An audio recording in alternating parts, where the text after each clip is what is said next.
Yan, so magandang araw mga farmers. Welcome ulit no sa itong vlog, Search the Farmer, ang gurong magsasaka ng Sibunga Cebu.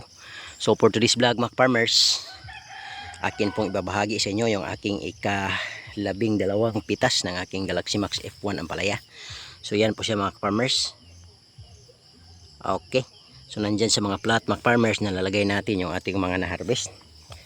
So sa awa ng Diyos mga farmers, we are very grateful kasi yung ating mga harvest ay napakaganda. Yan o,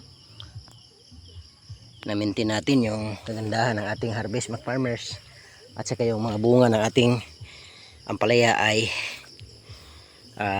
mga magaganda. Okay, so ganyan siya mga farmers. Halimbawa ito ng harvest natin. So ang buhay mga farmers ay talagang napakaganda, no? As long as mga farmers meron po tayong ini-invest like farming or whatsoever it is mga farmers. So ngayon, kung inyo makikita, yung ating mga ampalaya ay talagang nagbibigay po sa atin ng magandang resulta. Tsaka may bunga pa marami. Yan o, kikita yan mga farmers. Ito po yung mga harvest natin sa ating ampalaya.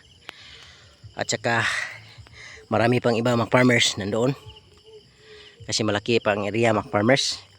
By the way mga farmers, 255 hills or puno yung ating ampalaya mga farmers. Okay, so ganyan yung ating buhay dito sa probinsya. So tatanim-tanim lang talaga mga farmers. Doon pa yun. Okay, so maraming harvest mga farmers.